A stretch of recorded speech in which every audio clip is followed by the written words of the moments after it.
All right, we are live. Let me get my notes. What? I should get my notes too. Yeah, I added a couple things. Oh, you're talking about the show sheet. Yeah. Oh, I'm talking about the players. Yeah, there's not much. All right, you guys ready? Sure. Sure? Yeah. All right. I'd like to welcome everybody to Devy Happy Hour. This is episode 4 to provide Devy insight and ways to improve your Devy rosters, as well as look at the college football landscape. Right now, we're focusing on the NFL draft. We're only a week away from the combine.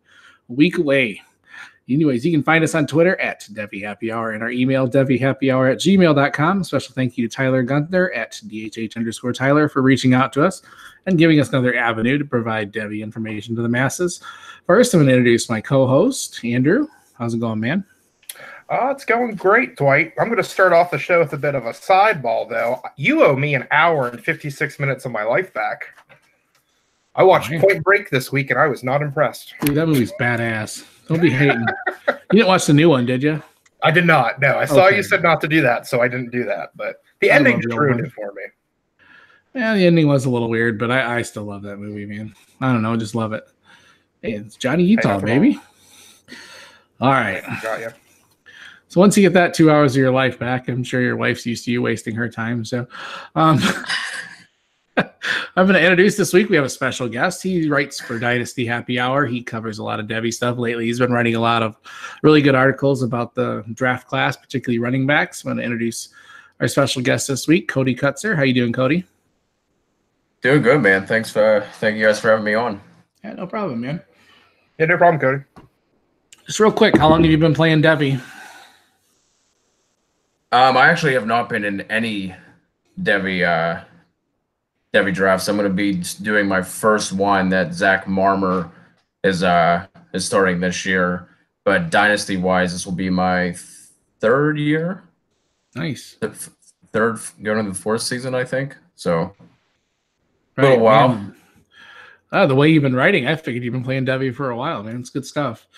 Zach's got a brilliant mind. He's got some pretty crazy leagues out there, and yeah, he's a fun one. So I'll give a shout out to Zach.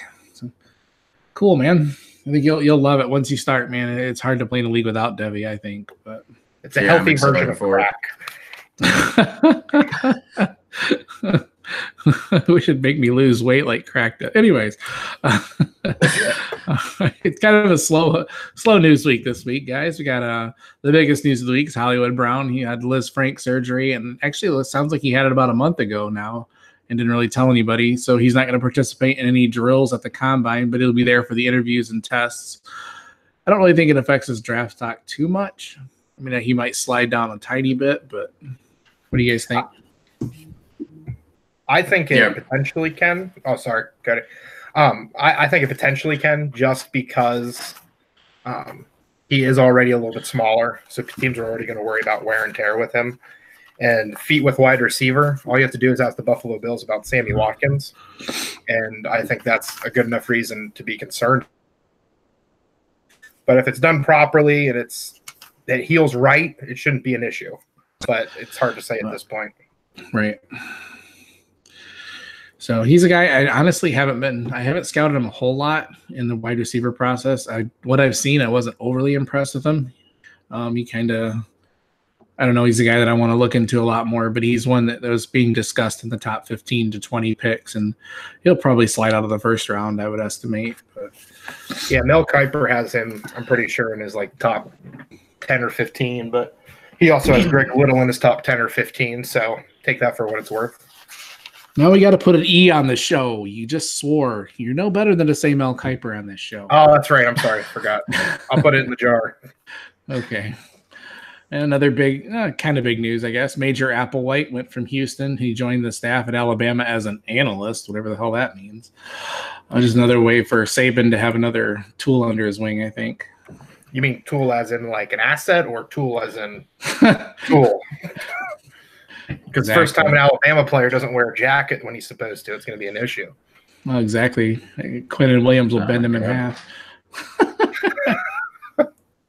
I'm a little bit more loose than normal too, Cody. So you're in for a good show. Whoa, he's more loose than normal. That's why. How can you get any more loose than you already are? Anyway, so one more little bit of news. This is it, and then we'll get right into the Big Tens this week. We got a hell of a matchup this week. Josh Jackson, quarterback. He was quarterback at Virginia Tech for a couple of years and kind of lost his job. He transferred to Maryland and will be able to play right away because it's a graduate transfer. And I think it's good news for the program. I mean, they definitely were. See that. That's a decent signing. Yeah, they put some spots there. They have a couple guys on the team that are decent Devy aspects or Devy prospects. So, I mean, I like it. Why not? Yeah, I mean, Mike Loxley. Jeez, if I could say his name right. He came from Bama and he has a good enough pedigree. I think he's well enough established that I think Maryland's going to develop very quickly under him. I mean, and being in the Big Ten, it's going to be a little bit tougher just because you're not going to be able to recruit like the Penn States, Ohio States, Michigan State sometimes whenever they pull on a good class. But hey, he's got to get that jab in there. Hey, Florida had a top 10 class this year, so I got to. Yeah, we'll see if they do anything with it. Anyway. Hey. All right. Cody, you're going to have to be quiet, all right, man? I'm holding back, man. It's all right. Yeah, we'll get you more involved here. All right. This week we got a battle. I'm going to call it the running back battle royale. Not with cheese, though. It is 3 Big Tens. We're going to do 3 Big Tens on what I think are 3 of the top running back prospects, if not the top 3 running back prospects. We're going to start out with the number 1 for Andrew. Josh Jacobs is still your number 1, correct? Yeah, no, I put grades on the 3 running backs we're going to talk about today just to really shore up what we were going to discuss. Josh Jacobs is the top of the list at this point. They're all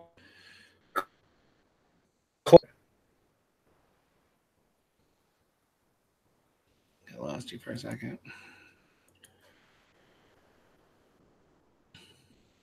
You guys hear me? Yeah, I can hear you. Okay. Yes, I lost you for a second there. That was weird. Okay. Yeah, I lost Andrew too. All right, we'll dive right into Josh Jacobs. Tail of the tape on Josh. He is 5'9", 210 pounds. He turned 21 just a week ago. He doesn't have a whole lot of wear and tear on the tires. 250 carries over 3 seasons. Last year was his biggest year. I know, 120 carries for 640 yards, 11 touchdowns, along with 20 catches for 247 and 3 touchdowns. Most of that damage, it felt like, was done against Oklahoma in the playoff semifinal game where he I had it over here a second, 96 yards rushing, I think. Yeah, 98 yards rushing and then 60 yards through the air. So he really kind of burst onto the scene for a lot of people that didn't have him on the radar. So we're going to dive right into his tape. All right, Cody, I'm going to lead off with you. What is the first thing you noticed when you're watching Josh Jacobs? It had to be, for me, his aggressive running style. He gets north-south quick. As soon as he sees that hole, he's bursting through. So, and for me, he's doing that the best out of all the running backs I've watched so far. So that was easily, for me, the biggest thing that popped out. Andrew? I think it's like Cody said, it's just his physical play. I mean, when he doesn't have the ball in his hand, he's still looking to hit somebody. I mean, we were saying that last week about the tight ends with Hawkinson. So, I mean, when you're describing way, I mean, I was watching the Auburn game, and it's the clip that's gone viral. He drops that shoulder on the sideline. It sends the guy 5 yards. Thank God no one was in my store. I let out a woo because the way he runs is just insane. And the way how physical he is. And like you said, he's 5'9". So it's not like he's a big Leonard Fournette type, and he's still doing that sort of thing. So getting him in an NFL weightlifting regimen and a workout program, oh. Right. I didn't notice that. The same thing I noticed too. He runs like a bowling ball. He doesn't look as much like a bowling ball as that typical type of running back, but he's just physical. I love it. I love watching him away from the ball. When he has nothing to do with the play, he's still blocking people that have nothing to do with the play, and he's just always scrapping. I like that. So overall, other than just the physicality, Andrew, what are other aspects of his games that you really loved? I think out of the top running backs that I've watched, I think he's definitely the most natural pass catcher. there was times where he hadn't really turned yet, and I didn't realize who the number was. And I was like, oh, what wide receiver is that from Alabama? And then it's him. I mean, there was a play where he just kind of did a streak route where he started blocking and broke up the field, made a beautiful over-the-shoulder catch on the one game I was watching. That was the Auburn game as well. And then he just took it to the house from there. So I think it's just his natural pass catching ability is another thing I think that sticks out. Having watched the other receivers, I think it's very well that he's in a tier of his own with that. And then just how quick he is with making his decision at the line. If he doesn't have a hole, he'll make his own hole, which in the NFL can get you in trouble. In college, he probably got away with it a little bit more than he could, but that's just a couple things that stuck out to me. Cody? For me, it's his the combination of size, burst, and power that he has. I think that's what I love about his game. Not too many other running backs in this class have that. The improvements I saw him make from freshman year to junior year, he just looked more confident running the ball. You always want to see that. His athleticism definitely increased just in terms of his burst, his agility, the way he was making cuts. And then to Andrew's point about his receiving, when I was doing the prospect profile for Dynasty Happy Hour, I was just looking into his recruiting story. And when Bob Stoops was at Oklahoma and recruited him, they actually had plans to put him at slot receiver. Ooh. So I thought that was pretty interesting. I guess basically what it had to do with most was they were capped at their 6 running backs already, but they still wanted him, so they were just going to throw him in at slot receiver. So I think that does speak to his just looking smooth in the passing game, how Andrew was saying. And that's in high school too. So, I mean, just think about how he's developed from there too. Right. Yeah. I like how he breaks tackles. His balance is good. He's got enough speed to break away. He's elusive enough. Like he's not, like David Montgomery, shifty, but he was elusive enough, just with like body jukes and things, just enough to throw the guy just a little bit off so he could blow right by him. And he blocked. I like watching him block, man. I think NFL teams are going to love that he blocks too. That's something you don't see a lot in these. I thought all 3 of these big running backs that we're going to talk about tonight were all pretty good blockers, actually. It was refreshing to see that, I will say. So what do you think? So with all that, we're talking good about him, Cody. Is there any weaknesses you saw or anything he needs to improve on? Kind of touching off of what Andrew was saying, just with how quick he is to hit the hole. I think he could use more patience at times.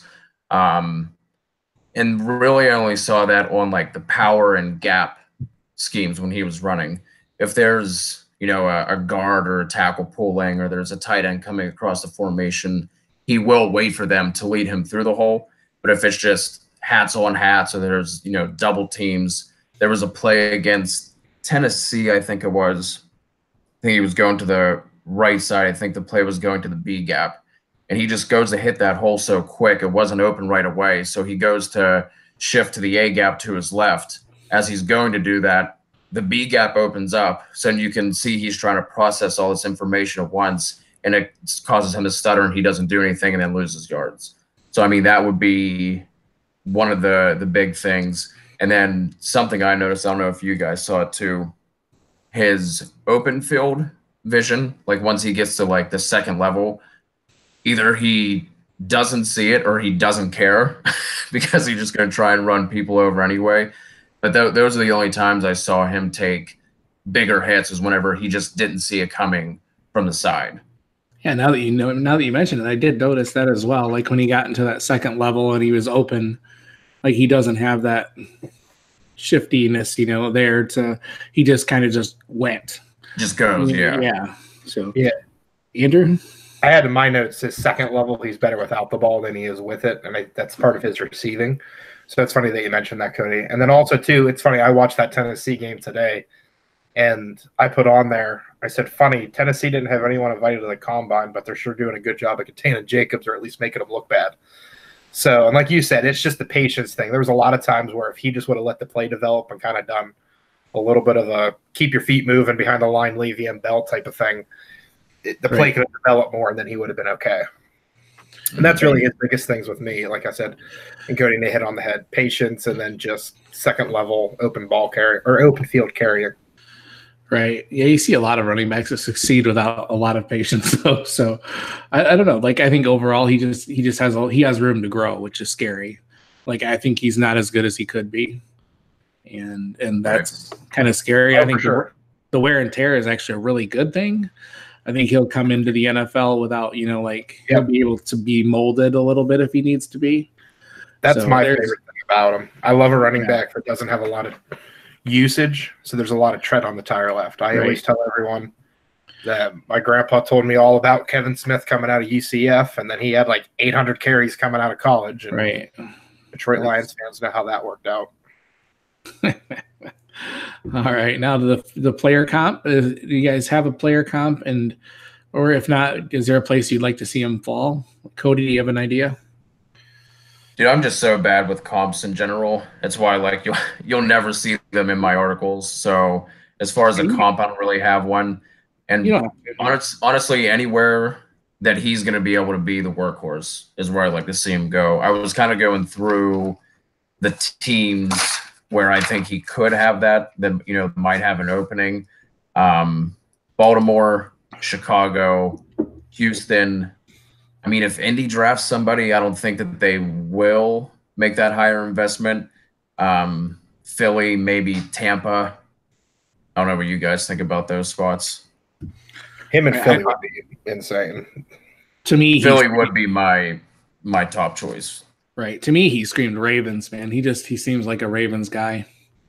Just, that blue collar, hard worker, just hard nosed physical player. He seemed like a Baltimore Raven type of guy.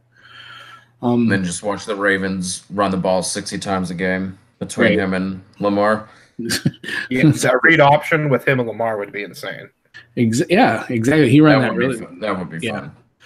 Good. Okay. Right. Yeah, I didn't have a great comp. Ironically, I honestly thought I saw some Jamal Charles in him. Like, I suck at comps too, but he has that, the way he plays reminded me a lot of Jamal Charles without the dreads, but who knows? Take that for what it's worth. Didn't you can only compare dreadlock guys to dreadlock guys? Oh, that's right. Like white guys to white guys. And I forgot. Right. My bad. Right. So that doesn't work. You're going to have to come up with another one, Dwight. Come on. Andrew? Yeah, I don't know. He's so unique where running style-wise, I see a little bit of Jordan Howard, maybe just a little bit, but he's not as good as – I mean, he's a better receiver, I think, than Jordan Howard. That whole Chicago Bears backfield, if you were to make him one player, I think you got Tariq Howard and Josh Jacobs. Cody's a better receiver than Jordan Howard. Anyways. Yeah, well, a lot of people are, I'm sure. But no, it's as far as landing spots, Dale Jeremiah started the whole Tampa Bay thing, and then as soon as they hired Arians, I think everyone just wants to see what he could do. Since he did what he did with David Johnson, he could potentially do with Josh Jacobs, and that has immediately, since a fantasy player, excited. But you mentioned Philly too; that'd be a great spot. As much as I hate to admit it, as a Browns fan, Baltimore makes sense as well. And then maybe too, this is just a stretch. I mean, they drafted Carry-On last year, so I don't see them taking this sort of investment in a receiver. If you had him and you're holding your finger up. Do not put that evil on Carry-On.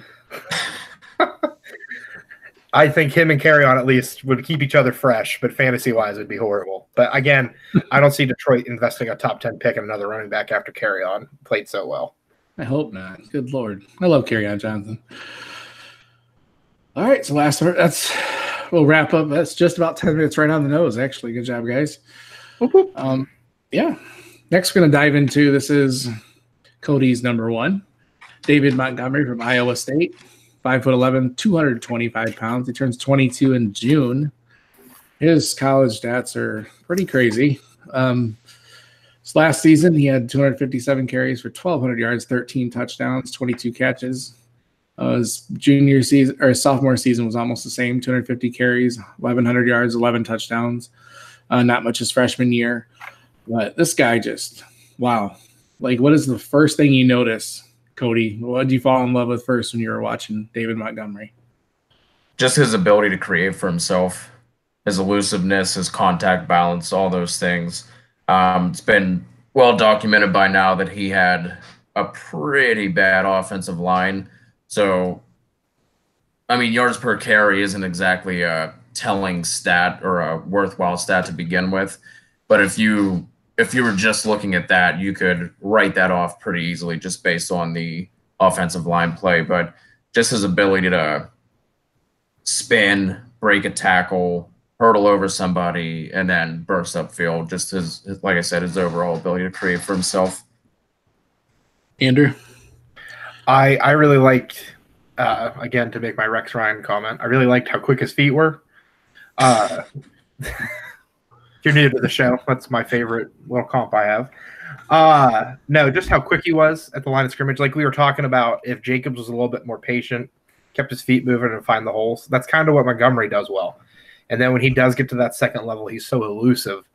I think as far as running backs, I think he's definitely the most complete runner in the class.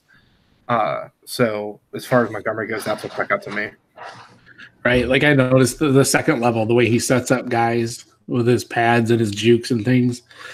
You know, when he gets that second level, I mean, I've actually felt bad for defenders. I mean, I know it's the Big 12, so the defenders suck anyways. But, yeah, the way he sets up guys with his pads, I hate it. Like, I hate comps, but, God, he reminds me so much of Barry Sanders in the backfield. The way he just shifts and stuff. I know he's not Barry Sanders. Trust me, he's not Barry Sanders. Oh, my. But, I mean, as someone who watched the Lions, because I live close to Detroit and stuff, I've watched so many Lions games, and I've seen Barry Sanders play more times than probably any player in NFL history. And just seeing how he would get hit behind the line and how he'd turn a negative gain into a yard. You just saw it so much with David Montgomery.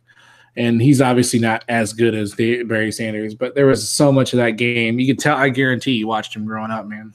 Guarantee it. Dwight, it's a good thing that we're planning on kicking Andrew off the show anyway, because I think he just left. I'm doing the Bird Box challenge. I can't look at Dwight. Dude, you can't help. I mean, just reminds me so much of Barry, man. Like, I get it. I just said Josh Jacobs could make sense in Detroit, and I thought I was going to make the show lose all credibility with that. So thank you for saving me. No, I get it, though. He is very shifty like Barry was, and he's patient like Barry was. And when he gets to that second level, he just makes you miss. So, no, I get it. It's like you said, it's not that he's as good as Barry Sanders. It's just the way that he shifted in the backfield all the time. Yeah. I get it. I never did see David Montgomery run, all the way from one sideline to one sideline back and forth to gain 5 yards. So he's not quite Barry Sanders. So overall, Andrew, what were other aspects of his game you really loved? Again, just like we talked about with Jacobs, I loved his receiving ability. I think his routes are pretty clean. He has 71 receptions in his college career. And if you want to compare that to other NFL stars, people like Melvin Gordon, I think, had like 12 in his career. So he's already ahead of the game in that aspect. So if Montgomery gets to the right team with his skill set, we could be talking about, and I've been making this comp the whole time, the Kareem Hunt sort of thing, where he leads the league in rushing his freshman year. Too much Devy talk. Leads the league in rushing his rookie year if Saquon Barkley for some reason doesn't play any games. Right. Cody, anything to add to that? I mean, he's just really good at everything. There might not be anything that he's like elite at, maybe his contact balance, something like that. But he's just, for me, he's the best overall running back in this class. So, right. I like that he didn't shy away from blocking. I liked how he would shrink himself down small and like pop out of a pile. Like I love that, man. That's like the most exciting thing for a running back, when they just get swallowed up in the defensive line, they just like pop out. And I saw him do that more times than I care to count. I think last year he led the nation in missed tackles or broken tackles. And it wasn't tackles. Yeah, like 4. Yeah, and it wasn't even close. Like it was, I think he had like 97 or something, like some insane amount, like one of the highest. His 17 tape was insane. I mean, that's what really got everyone's attention. 18, I think everyone kind of knew more about him, so they were loading the box more. And Iowa State didn't have excellent quarterback play or offensive line play, if you watched this year. So, I mean, for Montgomery to still do what he did with that team, I think speaks a lot about him. Yeah, how many times on tape I saw him wide open in the flat, and Purdy would just fling it in the general vicinity of Hakeem Butler, like not even. And I'm just like, dude, that's when he's wide open. That's what I kept noticing. I was like, oh my gosh, they're just force feeding Hakeem Butler. Right. So about weaknesses, and it was awesome. Oh, what about weaknesses, Cody? I would like to see him, how we were talking about what I really liked with Josh Jacobs and his aggressiveness. I would like to see Montgomery be a little more decisive. Maybe not aggressiveness isn't the word, but just more decisive. And he seems to make some cuts and jukes when they're not really necessary. And since he is a bigger back and he's not super explosive, so it does slow him down a little bit. Like there were a couple times I saw there's like a clear wide open, like the entire right side of the field is wide open, and there's a safety coming down, and he would start doing the stutter step when the safety's 5 yards away instead of just running how we were talking about Jacobs does. So just making less moves overall sometimes, but then there are times where he does it and it gets him an extra 18, 19 yards. So it's hard to be super critical of it, but just making less moves when they're not necessary. Right. That's what I had wrote down, like his vision setting up blocks and things. Sometimes he just goes, or he'll get to the line and then just start juking. Like he doesn't, he's patient-ish, but not patient enough. I think he could be more patient. And then breakaway speed. He doesn't have that breakaway speed when he gets out in the open, but he's so much fun. Do you have anything, Andrew? Weaknesses? And here's the funny part too. Like we were just talking about how we want Jacobs to be more patient, and we were just saying how we want Montgomery to be more aggressive. But no, it's their type. It's just what we want to see different with them. Like just have a blend of that. With that being said, Josh Jacobs is my RB1, but there's not a lot I would change with Montgomery. I mean, he's going to keep developing. I mean, he's young. He's what we said, 22. Yeah, turns 20. No, he's 21. Turns 22 in the season, so he's going to keep learning. His car insurance hasn't dropped yet because his decision-making part of the brain hasn't fully formed yet. So he's just going to get better as long as he stays with a good team. He gets behind a good line. I mean, we've seen what he does with a bad line. Give him a good line and a decent quarterback. I mean, the sky's the limit with him. So even though Jacobs is my number one, there's not a whole lot I would change with Montgomery. Honestly, if I were a team, I'd be pretty happy overall with what I got. Right now, as far as player comp, I don't see any player that's any close. Matt Miller actually compared him to Melvin Gordon, which kind of surprised me. Is there anywhere you guys? I think he said it would have been Hunt, but Hunt wasn't on a team at the time, and obviously there's also the side stuff, but still. Gotcha. Yeah, and so Melvin Gordon's I thought was a little odd, but. And most people thought that he would be better with his zone blocking teams. Are there any teams that you guys would really like to see David Montgomery on? Cody? I mean, like we were talking about, just anywhere where he's going to get the bulk of the workload. I think seeing him in Houston would be fun with Watson. I mean, that line needs some work, but like we'd already touched on, he's used to running behind a pretty poor line, so that's not going to make too much of a difference for him. That's a fun Baltimore would still be fun. Philly would be good. Like, I just don't want to make Tom happy with any of these running backs going to Philly. So if none of them go to Philly, I'll be super excited. Is Tom even able to be happy? No, I'm not. I had the Chiefs wrote down. I mean, any of these guys would be fun on the Chiefs, but I think Montgomery would be perfect with the Chiefs. I just don't want my cheap Damian Williams shares to just get thrown in the air. So that's why I haven't mentioned Kansas City. I'm right there with you, man. I have more than I care to admit. So my fun landing spot, and he would have to fall to the second round, which, I mean, he may. I think the only running back that's going to go round one point. I think him in San Francisco would potentially be fun with Kyle Shanahan. You don't know what's going to happen with McKinnon, and he can kind of be that Devontae Freeman type that he had in Atlanta. So that's what I think would be a fun spot at San Francisco. Right. Interesting. I didn't think about them. I don't know, with McKinnon and Breda, and I don't even think about them as needing a running back. I would rather have one Montgomery over all of them combined at this point. Fantasy and real life. Right. So, all right, this guy is the next guy on our running back battle royale. He's not my number one, but he's just a guy I've really liked for quite a while. Travion Williams from Texas A&M. Tail of the tape, 5'9", 200 pounds. He turns 22 in October. So he's actually youngest in this, and he is just madly productive this year. He ended up with 271 carries for 1,700 yards, 18 touchdowns, along with 27 catches. And the year before, he had a little bit slower of a season, 170 carries for 800 yards, 8 touchdowns. So there's he's had a lot of production this year. Was a very impressive season. So what was the first thing, Andrew, what was the first thing that popped out on tape when you were watching Travion Williams? Before I touch on what I saw from Travion Williams, I saw that Kellen Mond and that offensive line are just horrendous. I mean that with the utmost respect to Kellen Mond. He did have 7 touchdowns in a game this year. But anyway, back to Travion. No, I just think he just looks big, and I think that I want to see him kind of run fast at the 40. I think as far as in-game, he looked great after the ball. I think that was my favorite part, was when he was able to make a catch or get an open field. He's very creative. So I think he could even be a returner, or just he could be an electric type of player at the next level. And I think that's what jumped out to me on tape when I was watching. Every week, about an hour or about half an hour, and your dogs go crazy. That's why I was muted. It was because of those damn dogs were barking. We still haven't lost any more. We're just down 1, so 4 to go.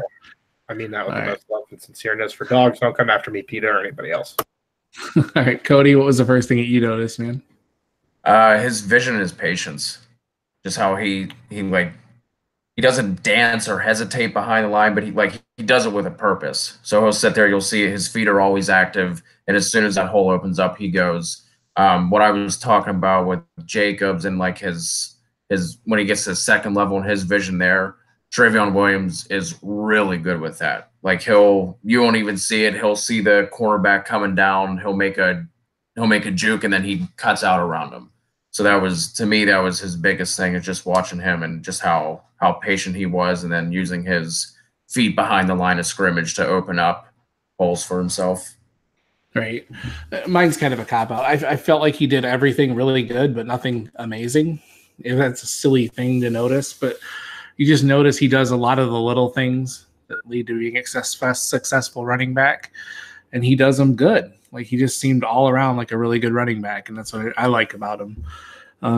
He's really solid. Kind of a cop-out, but Cody, so beyond the first glance, what are some more things that you love about him? You kind of dived into it a little bit already, but to me, out of the running backs I've watched and broken down so far, he has the best anticipation feel out of all the other running backs. Just knowing what his line is doing, being able to read the defense, and then being able to set up his moves to get the most out of it. I think he might be the best, just pure running back out of the group.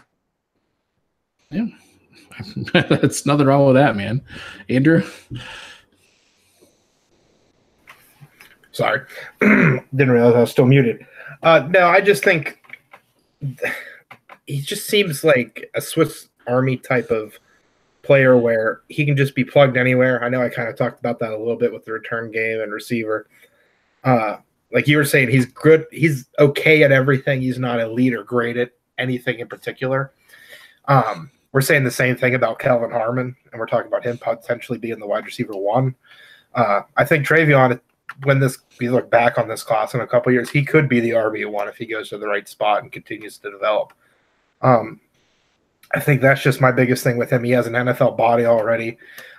You saw what he could do, like we said with Montgomery, just like with Travion. He had a poor line, and he was able to excel. And the way the NFL is going, I just think put him in, say, we're gonna get the fits here in a second, but put him in a Baltimore with a team with a read option. You could do Redskins that way with, Alex Smith may not be there anymore, but still, him with a fun, creative offensive coordinator, he can just be used everywhere. So that's what I like about him the most, and just overall with his game. Right, I liked his balance through contact, how he would get hit, and his balance was amazing. He had a great second gear when he got into the open. Like, it's one thing I didn't notice as much with Montgomery, because he's always focusing on, setting up people for jukes and things. And Jacobs was kind of just, he seemed to have a acceleration, but he didn't have that gear. Like Travion would just boom and just go. I really like that. He's really good in pass protection. I was really surprised watching him. A fun game to watch for anyone that wants to see just how, like you were talking about, explosive. That was one of the games I watched, and getting a grade on him and getting some notes on him, and it's a lot of fun. The whole thing is just, like you said, he's shown that burst, he's shown that breakaway speed, and I don't think that Montgomery or Jacobs has that, so that's something he has over them. So right off the top, we can pick one thing over everybody else, but Travion's his speed for sure. Right, and Travion also played in the SEC like Josh Jacobs, so he did face a lot of really good defenses. So were there weaknesses in his game? Anything that you didn't like, Cody?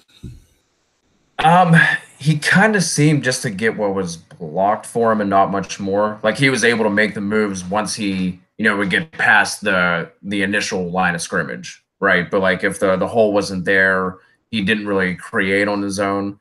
And just his explosiveness and his burst, like, especially for his size, only being 5'9", 200 pounds, I would like to see a little more explosiveness and, and his change of direction, things like that.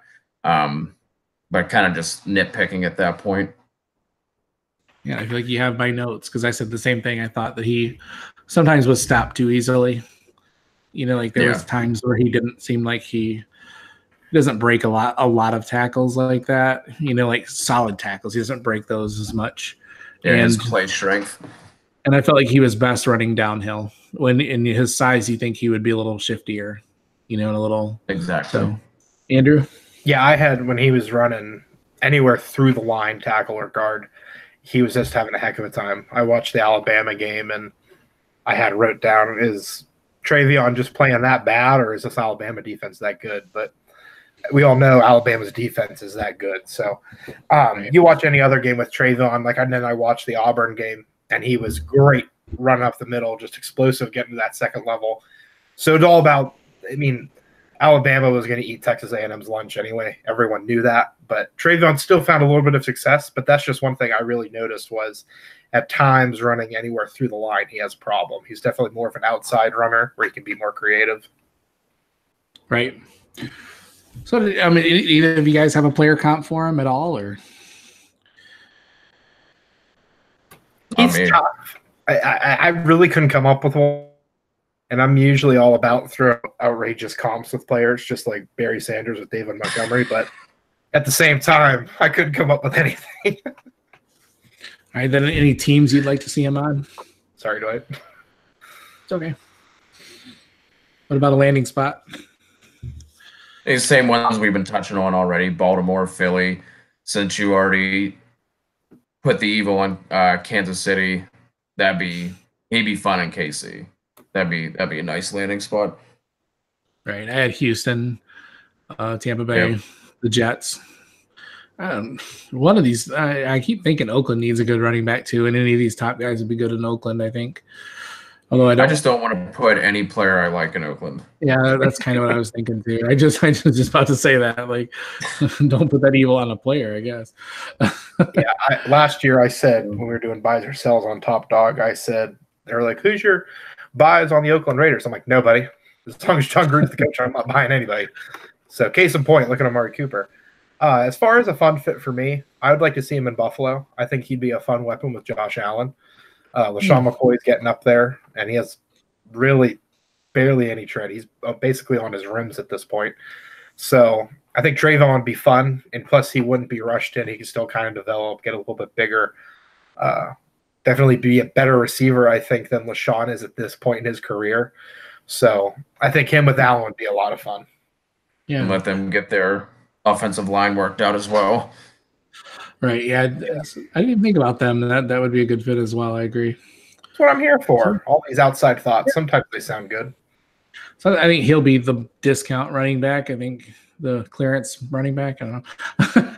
He'll probably go in the. I see Travion probably making it into the third round, and I think that opens up his options to hopefully land on a team that he fits better as a team that it just needs a running back. So that's the beauty I think with running backs is you don't have to be a top pick. Like, not to boast about my Browns, like John Dorsey took Chubb in the second round last year, took Kareem Hunt late in the year he came out. Can't think of the number off the top of my head.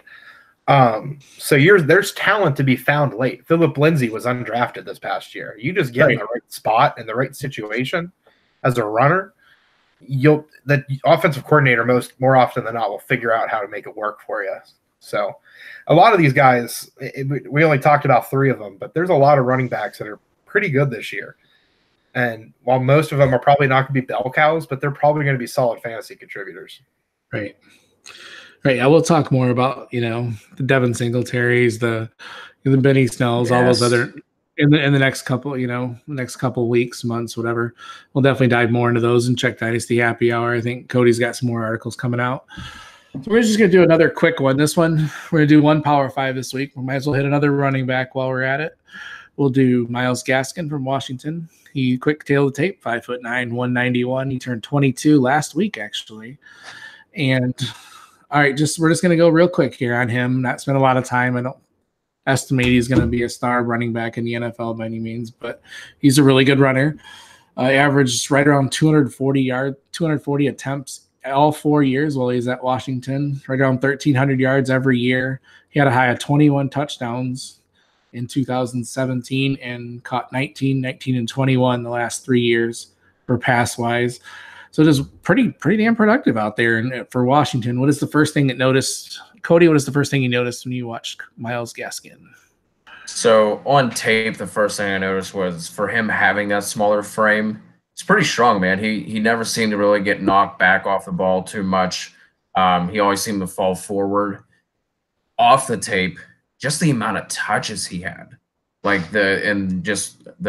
production he put up consistently every single year. But you want to look at somebody with the opposite production and touch profile of Josh Jacobs, you can't get too much further away than Myles Gaskin. Andrew? Yeah, no, you're not to jump to the end here, but that's kind of what scares me a little bit with him is on tape, I really like him. And I think he could be one of those late running backs that I was just talking about, being very productive on a team where he gets to the right spot, he can climb the depth chart. But when you add in all of his touches over his college career, he's going to come to the NFL with over 1,000 touches, whereas Josh Jacobs is going to come in with 300. So it's almost like the Le'Veon Bell, David Johnson discussion where who are you going to pay more? You're going to invest more in someone who has less touches. So that's just something that really concerns me with him. But, I mean, it's there on tape. He's a great runner. He's a decent receiver. Washington this past year really, up until they started using Gaskin more, struggled offensively with Jake Browning. They tried to make him a quarterback, and he's not a quarterback. So with him, once they got him back into the offense, he really made that team go to the Rose and help them win the Pac-12. So Gaskins is a very, very good weapon. Like I said, he just needs to get to the right spot where he gets that chance, and I think he can take full advantage of it. Right. Yeah, the first thing I noticed is just he's incredibly patient. He was I loved watching him. He seemed very technical at the line, which was, I mean, obviously you run the ball 1,000 times almost. You're going to know what you're doing. But so, and then that leads into kind of what I loved about him. I loved he was elusive. He used his blockers well, great at pass protection, productive. He checked off a lot of the boxes that you do want in a running back. So what are some other things that you liked about him, Andrew? Like you said, it was just one of those things where he's almost like a lesser Travion Williams, where he does a lot of stuff okay. He's not elite at anything, or he's not even really great at anything. But I just liked how he's able to carry that workload as far as how that contributes to the next level and how he can handle it health-wise and taking a beating in an NFL running game. Who knows? But that's just one of the things I really like with him is he wasn't afraid to have the ball in his hands. He wanted to have the ball in his hand. It speaks a lot to me about a player. Right. And Cody, what did you love, and also what didn't you like about him? He was just really smooth, man. He just seemed to always just be like kind of just gliding and just looked real effortless whenever he was running. Like you touched on already, his patience. He has really good wiggle. He's like what Andrew was saying. He's not going to wow you with anything. He's not gonna. You're not going to turn him on and have those kind of moments. But he was just really solid at everything. As far as weaknesses, something I would like to see with smaller running backs is just the ability to get out in space. Whenever he was running laterally behind the line, he would always just kind of like drift backwards. I don't really think he would be a good fit for any outside zone. Typically, that what I mean. You like to see the smaller backs be better zone runners, and for some reason, I think he'd be a better gap and power guy. Just being able to get downhill, make his cuts in the second level, and go that way. And he did have some really big holes to run through from what I saw. So how that will translate would be a concern for me as well. Real quick, I pulled up because I was saying to myself while we were talking, I remember him having a really good Rose Bowl. So I pulled it up, 27 touches, 121 yards, 2 touchdowns. Jake Browning didn't throw a touchdown the whole game, but Myles Gaskin did. So that's all you got to know about Washington's offense. Right. Yeah, and I didn't have pretty much the same things for me. He's, for his size, you would expect him to have more speed and more acceleration. And then obviously the wear and tear. I mean, just he's going to go into the NFL pretty well beaten up. So yeah, that kind of wraps it up. I didn't have a player comp for him. I definitely think he'll be better as a complimentary back. I don't see him as being a workhorse back, but I think he'll be a good complimentary guy, or a guy that can fill in for a couple games if somebody's suspended or injured or something. Were there any good landing spots that you guys could think of for him? He's just gonna have to go somewhere where he's behind, like you were just saying, where there's gonna be like an injury in front of him. He's not gonna go anywhere, I don't think, to start getting the bulk of the carries or even be splitting carries. I think he'll be, probably a late day 3 pick, I would assume, in the NFL draft. So really anywhere where he can get his chances just via, like you were saying, suspension or injury. Yeah, I think somewhere like in Minnesota where they have Dalvin Cook, who's going to be that workhorse, he can just kind of – and Cook, everyone's kind of worried with him as far as injury history goes. So he'd be a nice compliment where Cook may go down and miss a game 2 or 3. Gaskin would be a nice plug and play there. Seattle, I know they've got everybody and their mother up there, but it's easy enough where the local scouts are going to be able to watch a lot of Washington players. So if there's anyone that's going to know everything about Gaskin, it's going to be Seattle. So that's just 2 places I kind of thought of where. But if he goes to Seattle, then it just makes everything way more confusing than it already is. Right. I actually kind of like Dallas. And another one I thought would be good is Washington, maybe, if they decide not to bring Peterson back, to kind of help break Geis in slowly. And, I think that'd be a good idea, good fit there as well. So, he can go a lot of places. I mean, Pittsburgh doesn't make sense. They got Samuels and Connor. Anywhere where they don't have a good backup, I think he makes sense at. Right. So, yeah. So that wraps up our running back battle royale, I guess. That was pretty fun, guys. A lot of people are really down on this class, and I think it's got the potential to be a really good running back class. So obviously it won't have the star power that some of them do, but yeah, there's no Zeke or Gurley or Saquon or anything, but I mean, there's probably 6-7 quality guys. I mean, it's very well rounded, I would say. And like we were talking how we were so concerned with this class, quarterback wise, it's still Cleveland Browns pre-2018, but it felt so good to say that. I just had to get that out there. But no, it's just one of those things where receivers pretty deep, I would say, as far as you can take flyers on a lot of late guys. Running backs the same way. Tight end, people either love this class or hate this class, but the top of that class is at least very, very good. But running backs, I think, are going to surprise a lot of people. They just got to get to the right spots. Right. It's one of those classes that's going to be take all your rankings and as soon as the draft actually happens, just throw them out the window, because I feel like this is going to be one of those classes where landing spot is going to really dictate order. Everyone's going to have the guys they like, but all it's going to take is Travion Williams to land in the right spot, and all of a sudden now you're like, well, maybe he's the one. Yep. I feel like we do this too whenever we're looking at classes like 2 years out, how we have been with this class, and everyone's looking at it and just waiting for it. Then it gets here, and then we're like, oh, it's not that good. Like the NFL did the same thing with Watson the year he came out. Everyone's talking about him since his freshman year. Then he comes out, and then people are like, oh, well, maybe he's not that good. Yeah. Right. Yeah, no, I definitely think, and I've seen people on Twitter complain about it a lot, where saying landing spot is such a cheap cop-out answer.